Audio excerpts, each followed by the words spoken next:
Right. Good afternoon. I hope this one works. I've had to go out and come again because I can't see anybody, and I have guests who are waiting to join me. It's 12 minutes past 2 now. I got people who are waiting to join me. Two people are waiting to join me as live guests who are going to be answering your questions and what are we posing to them in terms of Constitution and in terms of the role of history and how we now from the Usman Dan Fodio have now got this, what we now have as this Fulani herdsmen and Boko Haram, because they are all interlinked. It might not look that the way that they might look like it's separate, but it isn't. So let's just see. I'm hoping that will work. I'm hoping I can find somebody that will add. Good afternoon and welcome to CitizenAY. There's some sort of network problem because I can't see certain people who I'm expecting to join me to add to the topic, and I'm trying to address that issue. Incidentally, I'm just going to do something whilst I'm doing this. Let's see if I can put that in there. On the top of the page is the Nigerian Constitution, which I urge you all to download and read. We need our people knowing their rights. You need to know your rights. We know about the Bible, we know about the Quran, but the rights that exist within our Constitution, we have no clue.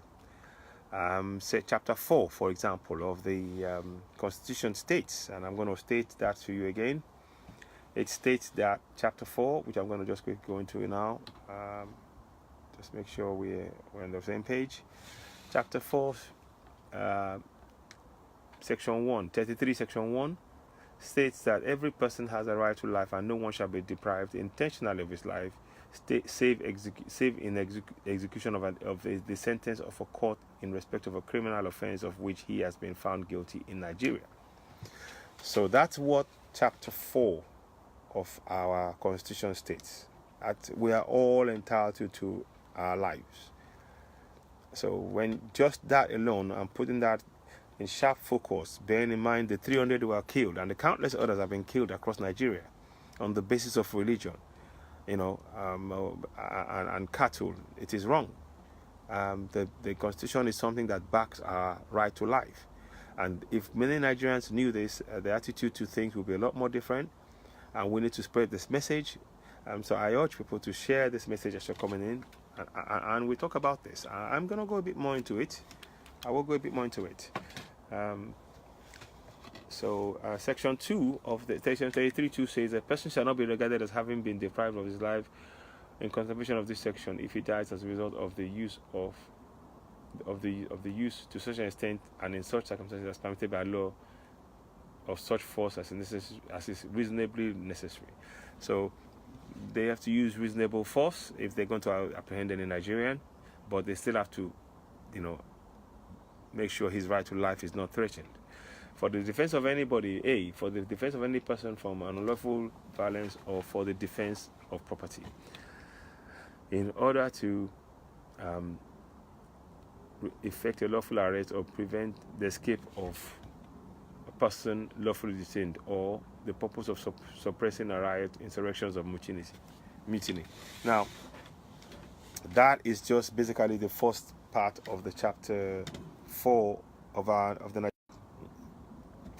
So I want to be reading this, and I will be doing this every day. Whether I have people on joining me or not, it doesn't matter. I will crack on nonetheless. So as you're coming in, please do share. So Section 34 states that every individual, Section 34 of Nigerian Constitution states that every individual is entitled to respect for the dignity of his person, and accordingly, no person shall be subject. No person shall be subject to the torture or inhuman or degrading treatment. B, no person shall be held in slavery or servitude and perform forced or compulsory labor. Familiar with it, know our rights and understand it, and be able to start, just like you people, many quote the Bible off their heads, sort of, they do it, they cram it and then quote it back.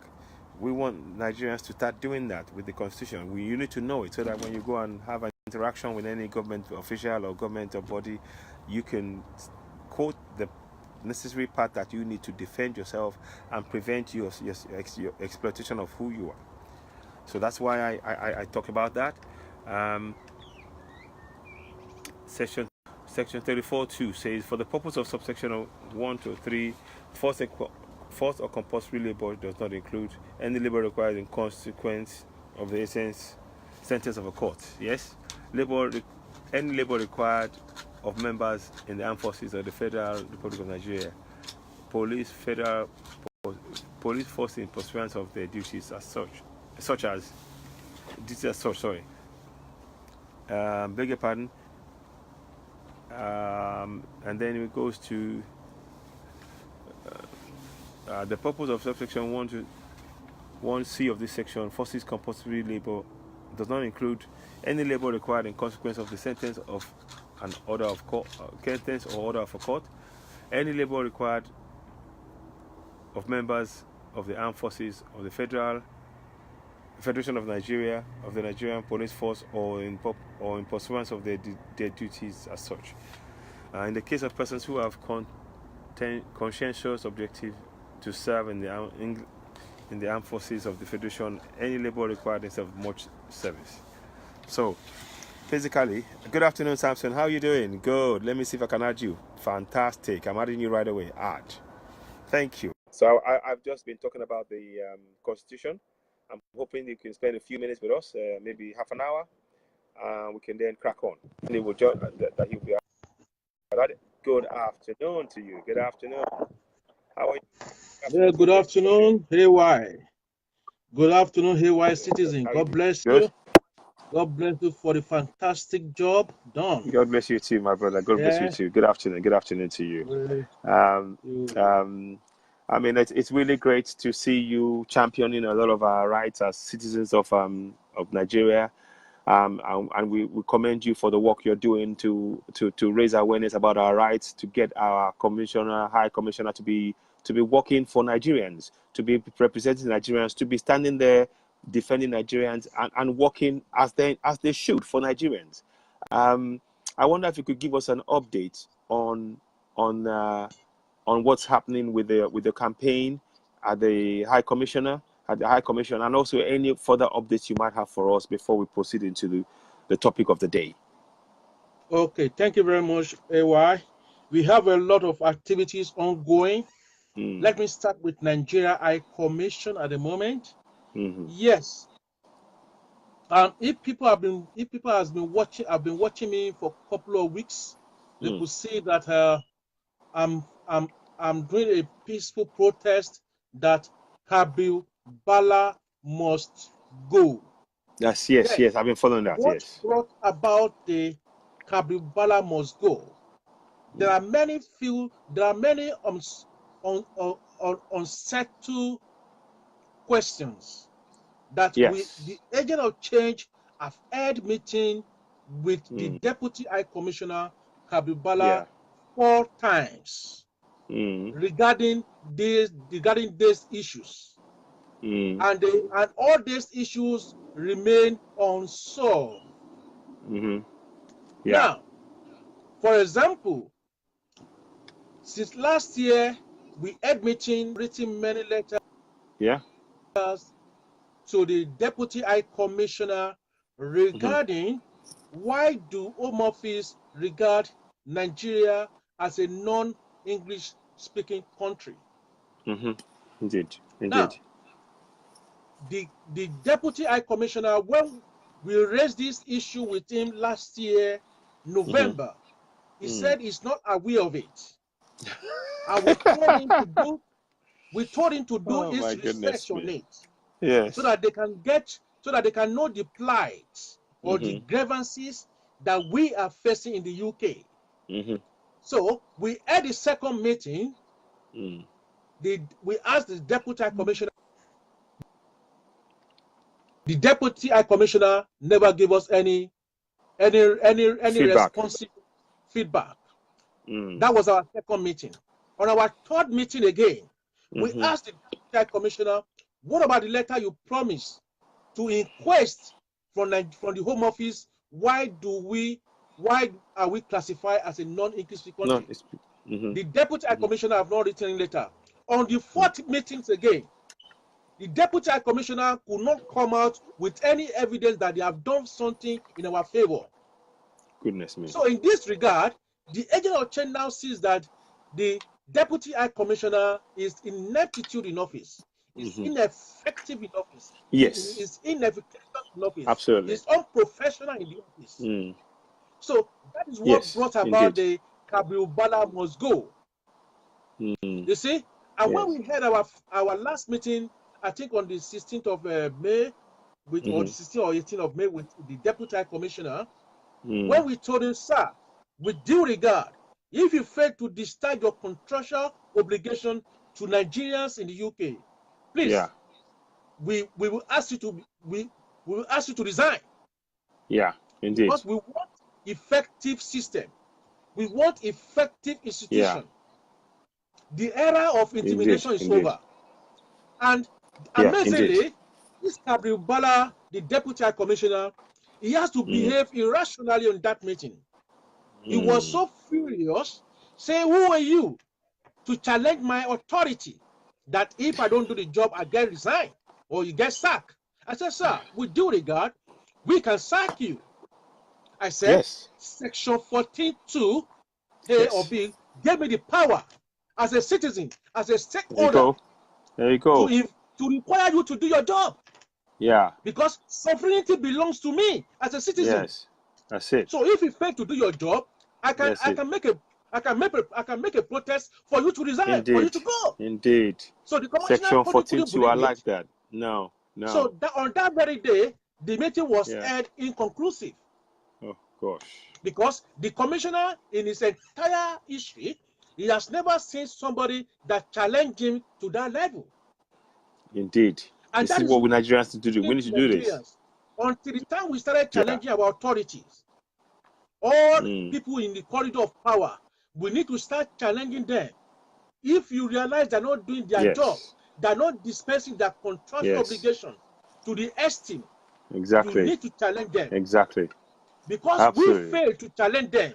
So they too, they are acting ignorantly. They are.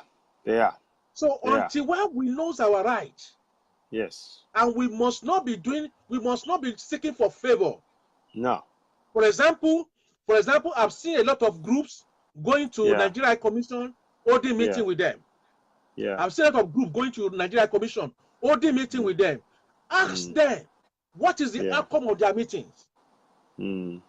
Because I, the agent of change, I refuse to be favored. I don't want Nigerian Commission to favor me. No. I'm not seeking for favor.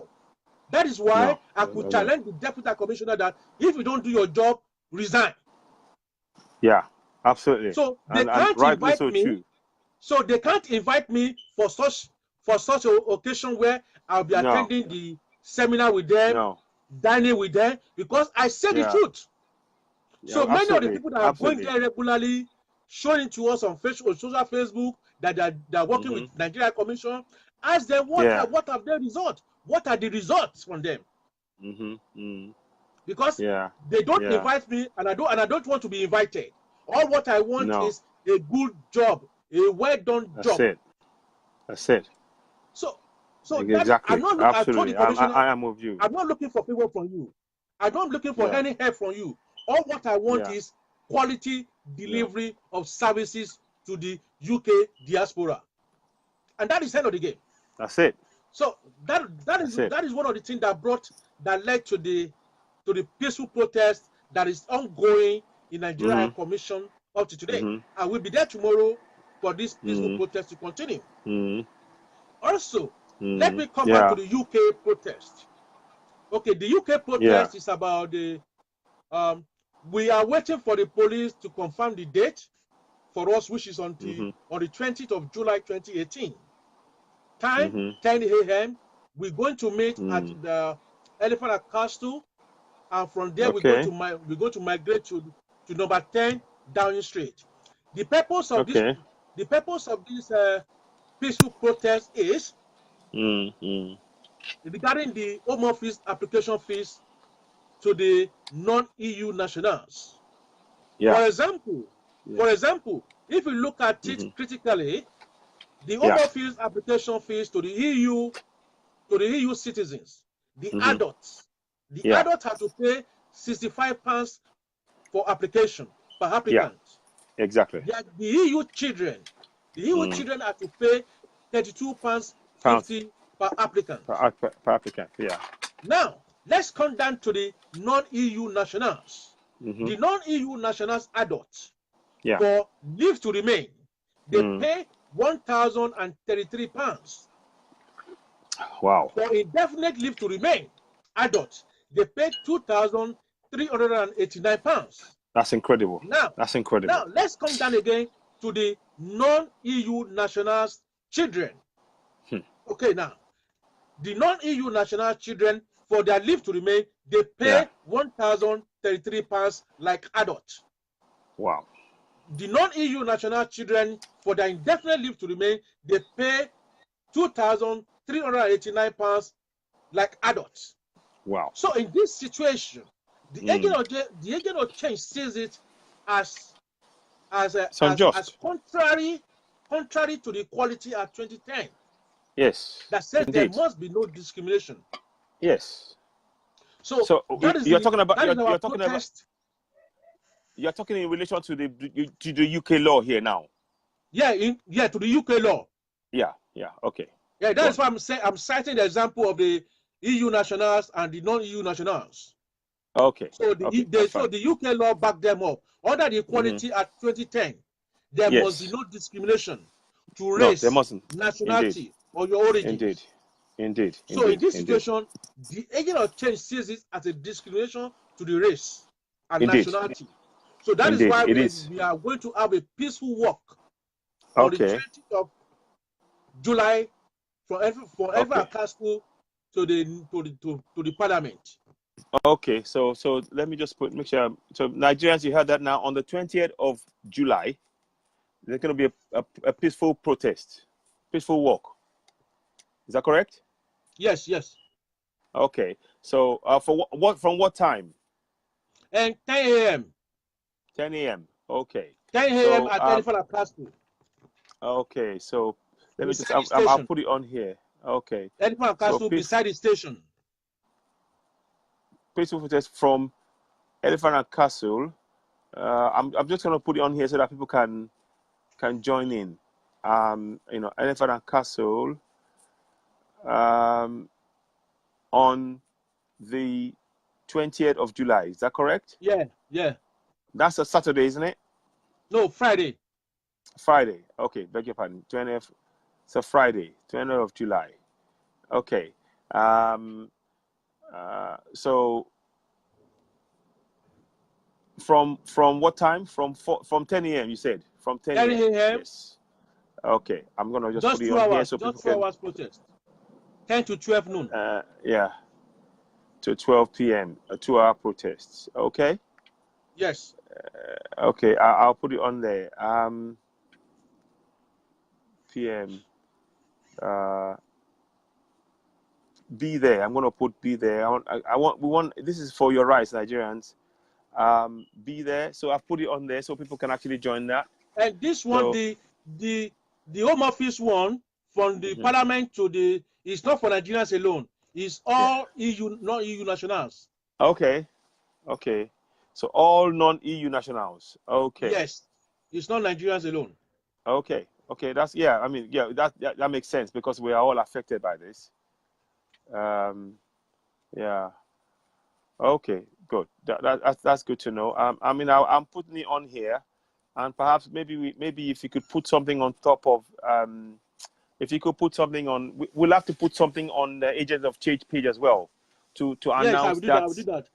I'm waiting for the date to be confirmed. Okay, but provisionally, you've all had it here first on the 20th of July, which is a Friday, between 10 and 12 p.m. If you can all go and meet with Agent of Change at Elephant and Castle from 10 to 12 p.m. in the morning and go for the peaceful protest. So, yeah. Thank you for watching. Good. So please do share this message as you're coming in. that you will get very, very important information when you join us here. Because what we do, we work for Nigeria.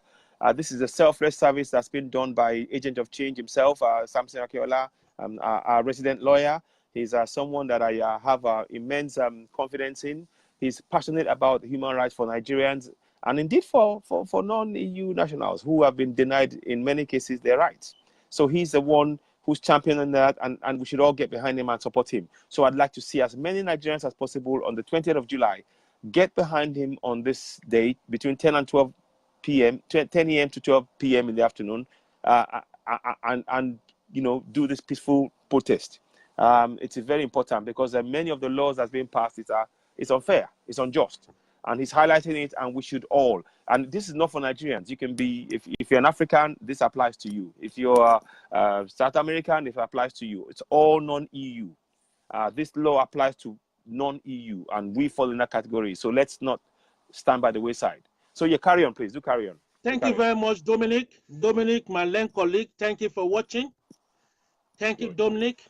Thank you, Dominic. Yes, regarding the Nigerian issues, you were talking about the human rights in Nigeria. That's correct. What actually are you trying to advocate against? What I'm trying to do, thank you for asking that question. It is obvious to me that Nigerians, for example, we don't know our rights. We don't know the Constitution. Many Nigerians don't read that Constitution, and they don't use it as the Bible.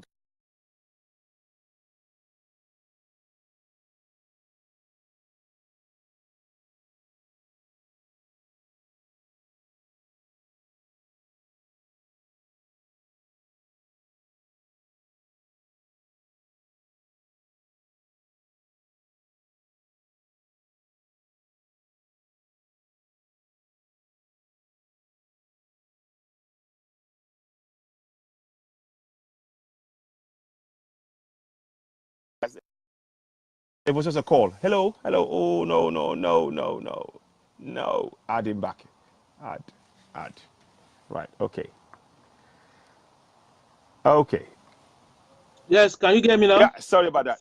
I can hear you. Sorry about that. Yeah. Sorry. Okay, that was a call. Somebody, the other guy was calling to try and find out when it was due in. So I just told him that I'm on live. So yes. So see, what I wanted to do is I'm particular. I wonder if you could help me. Could you explain to Nigerians the importance of them knowing their human rights, actually as laid down within our Constitution? What benefits would they gain from learning that right? Not only themselves, but their kids and their family. How can that benefit their lives? Because I'm more particular about Chapter 4, because Chapter 4 talks about the fundamental rights. So I wanted you as an expert, if you could talk to us about that. How that can benefit Nigerians. Yeah, you see, that is very awesome. That is a brilliant question. You see, the problem we have in Nigeria is there are laws in Nigeria, but the laws are very weak. Very weak. Feeble laws. So in this situation, regarding the Chapter 4 of 1999 Constitution, if we look at it critically, we're going to see where under Section 34(1), say respect and dignity to Nigerians. Indeed. If you look at Section 34(1), say respect and dignity. Every individual is entitled to respect for dignity. For ease and person accordingly. Now, the first question I hear is, do government give us dignity? Do government respect us? Yeah. The government itself, do they respect us? One. The institutions. The institutions in Nigeria, did they respect the citizens? Yeah, indeed. Who are the institutions? The military force, the police, the soldiers, the Navy officers, the Air Force. Indeed. For example, our law proscribes torturing. Yes.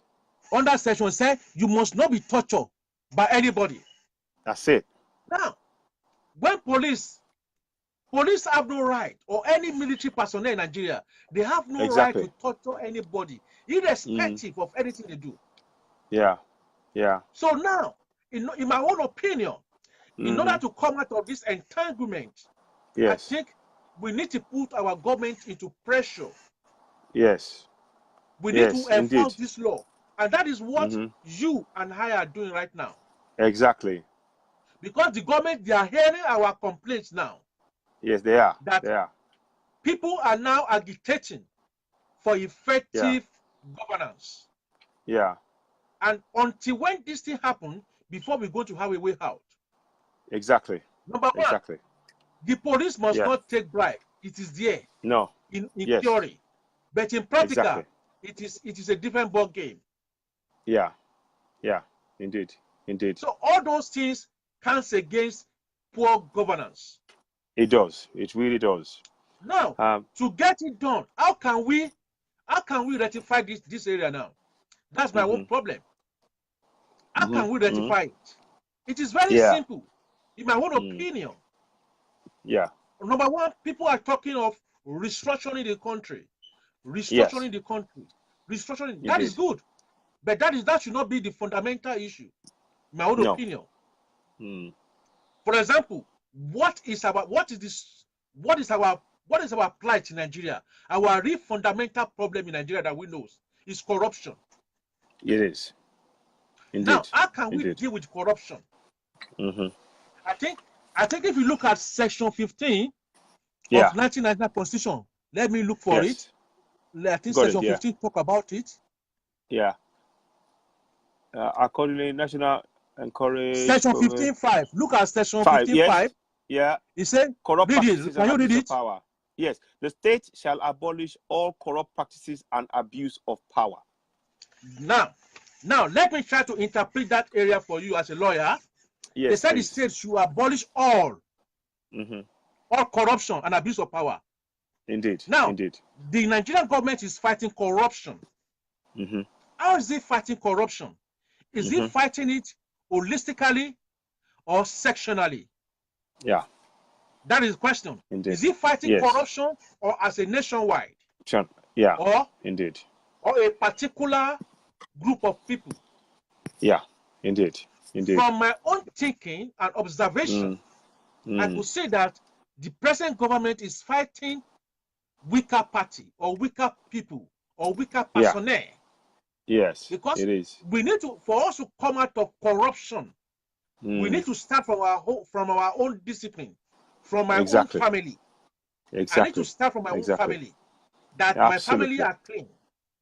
Exactly. As the law of equity says that he who comes with equity must have clean hands. Indeed. Now, indeed. The government, PMB government, want to fight corruption. Did it come with a clean hand? That's the starting point. Debatable. Good afternoon, Princess. Good afternoon, Sarboro Sazaway. Good afternoon to you. Welcome. Please share this page. You carry on here. So you go carry on. You see, that is the starting point. He who must fight equity must come with a clean hand. Yeah. Now. Clean hand. Indeed. You see, we have a lot of turbulence.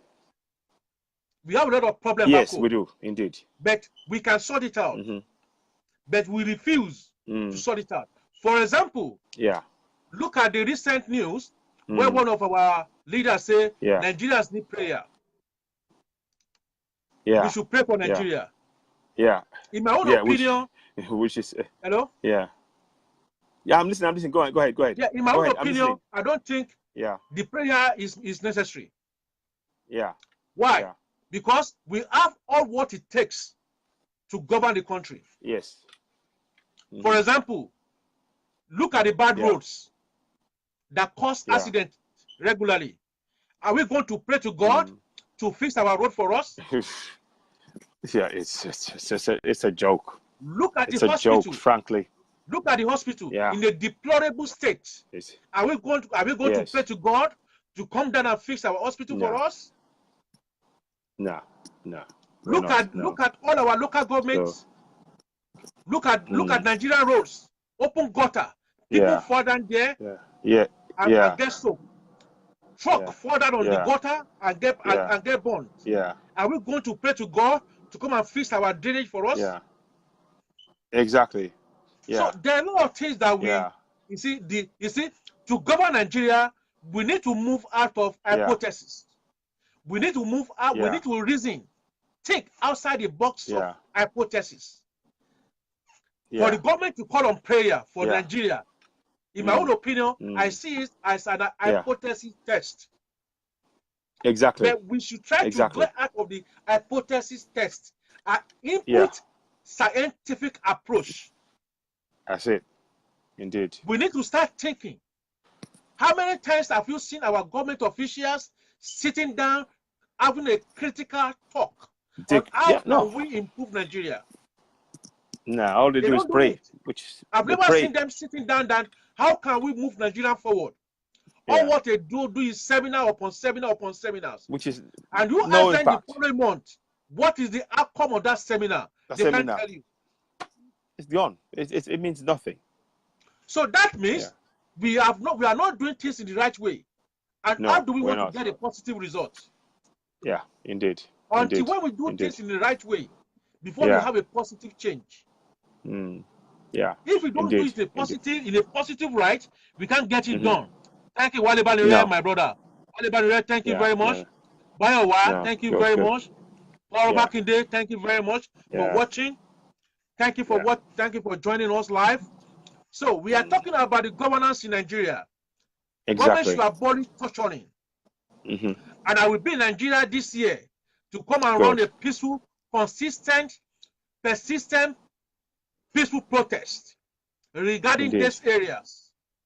So until when we get ourselves stand, and I always say that the era of intimidation is over. Yes, it is. The era of intimidation is over. We must refuse to be intimidated. Yeah, people don't want to die, and they're dying on a daily basis. Exactly.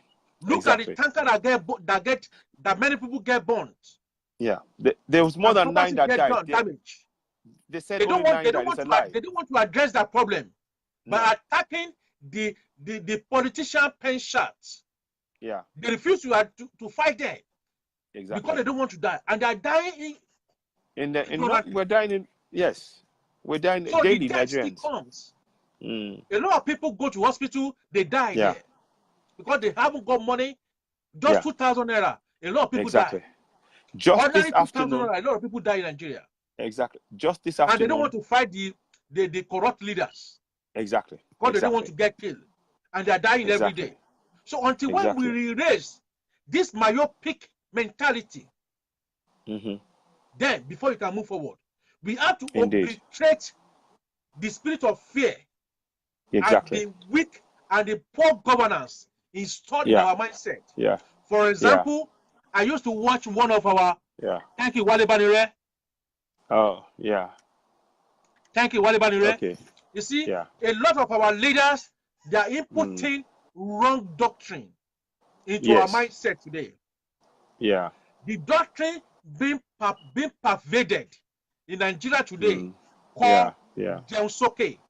That's it. What is the meaning of Jeunsoke in Nigeria, in my Yoruba? Meaning, you can embezzle as much as you like. Nobody will arrest you. So that doctrine, that language is the person supposed to be questioned. Yeah. But nobody is questioning the person that way. No, they're not. Thank you very much for watching. Yeah. Delekoka, thank you very much for watching. You see, until when we get out of this... Hello, Bob Matthew. Good afternoon. Yeah. Until when we get out of this notion that the politician capture us. Yeah. In a way that we cannot think outside the box. Yeah. So we need to think outside the box, then to get Nigeria fixed. So the issue of getting prayer for Nigeria when we abandon the right thing to be done. Yes, exactly. I don't think that is the necessary thing. Yeah. Because we cannot be praying for God to come and fix our road for us. Exactly. Indeed. We can't be praying to God to come and fix our hospital for us. No. We can't be praying to God to come and fix our school for us. No. We have all the resources. We have all the resources and the personnel that they can do it. Then why is it not functioning? That's the question. Indeed. In my opinion, it doesn't function because of the weak governance. So in order for us to have a functional system, we need to have effective rule of law in charge. Yeah, indeed. And absolutely. to put effective rule of law in place, it will affect everybody. As Section 1 of 1999 Constitution, can you read it? Can you go to Section 1? Section 1 of 1999 Constitution. Because let's talk, let's try to make our submission known to people. Section 1 of 1999 Constitution. What does it say? It says the Constitution, this Constitution is supreme, and its provisions shall have binding force on the authorities and persons throughout the Federal Republic of Nigeria. Okay, good. You see, in that area now, let us look at the Section 1(2). Section 1(2). Yes. Nigeria is one indivisible and indissoluble sovereign state. No, not that one, not that one. Section 1. Section 2. Section 1, sub 2. Sub 2, 2. Okay. Nigeria shall be a federation. 1, 2. Okay, let me read it. Section 1, 2. Section 1, sub 2. The Federal Republic of Nigeria shall not be governed, nor shall any person or group of persons take control of the government.